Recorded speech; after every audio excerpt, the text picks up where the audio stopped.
Good day. Happy to see you in our videos. And today we discuss the quality of code. So first I want to ask you, what do you think? What is the good code or bad code? What are criteria we can choose for a good code? You can suggest different criteria, but we here discuss three of them. First is the running time, how long your code is working.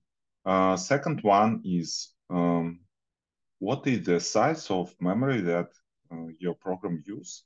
And third one is the beauty of your code. So let us focus to these criteria one by one.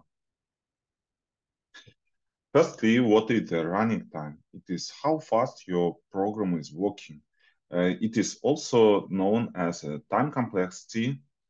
In fact, it is, what about your program? Is it fast or slow? You know that the user dislike very slow applications. For example, if you have some navigation program in your smartphone and it works 2 hours, 3 hours, sometimes it is faster to go yourself without your navigation. So it means that your applications should work very fast, and how fast it works is running time. How we estimate the running time? So if you look to some code, you can estimate number of operations, and after that understand how long it works.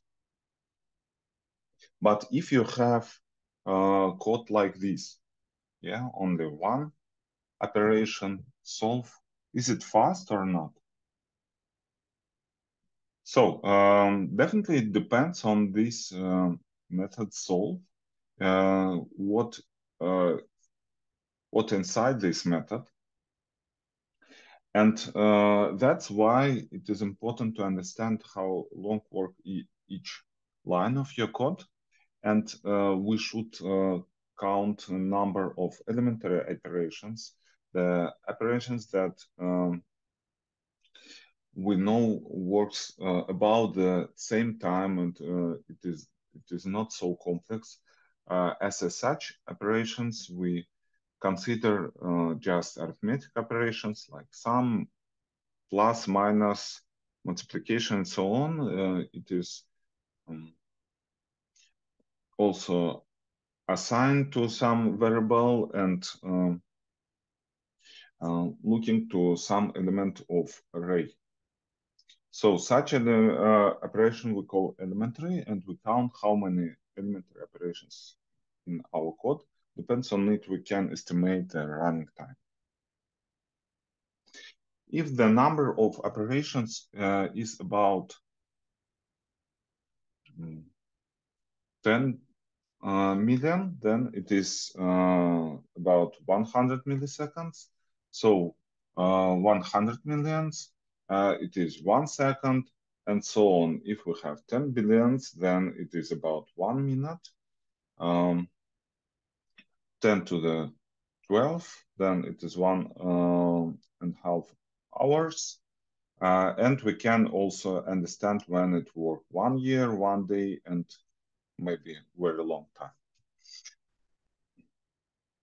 time. This time is for one core of processor CPU for the current computers, and we will focus in our lectures for 1 second time limit and 1 second running time.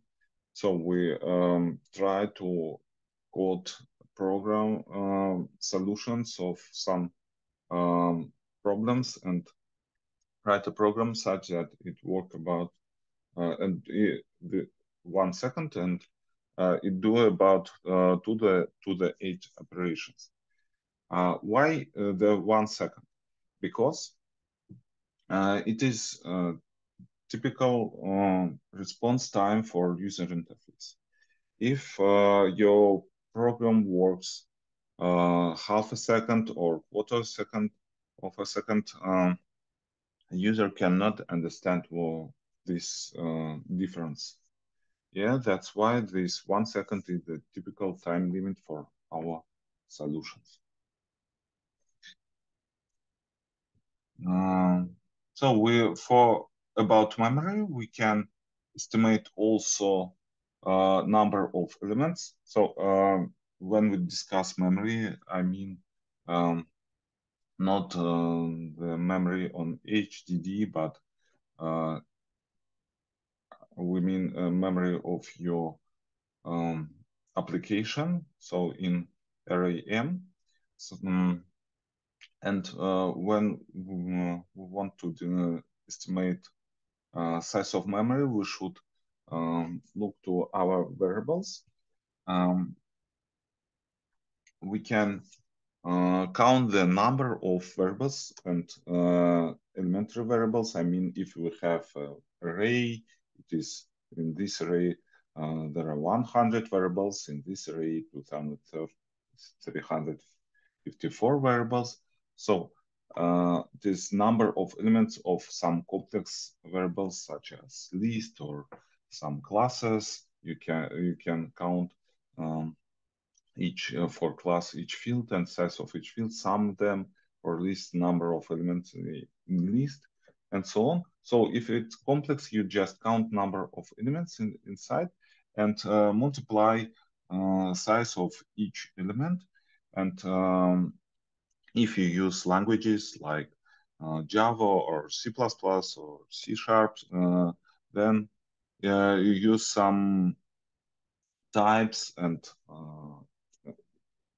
each of them have some size of types, like char have 2 bytes and double have 8 bytes and so on. But if you use Python and similar languages, each type is hidden for your variable, but you anyway can understand what is the variable and estimate it. So if you have, for example, such array, it is 1000 elements, each of them is int, each of them takes 4 bytes, so it is about 4 kilobytes. And for each other variable, you can understand what is the size of variable. For example, for array, two-dimensional array, you can multiply number of dimensions and get that it is 1.5 gigabytes. And in the case of such variable, it may be too big, and you should understand how to change your code, because such many memory may be not very good for your program. And about beauty of code, it is most discussable part of for our criteria. You can say that beauty of code is different, but anyway, we choose just several elements for this criteria. First of them, it is structured.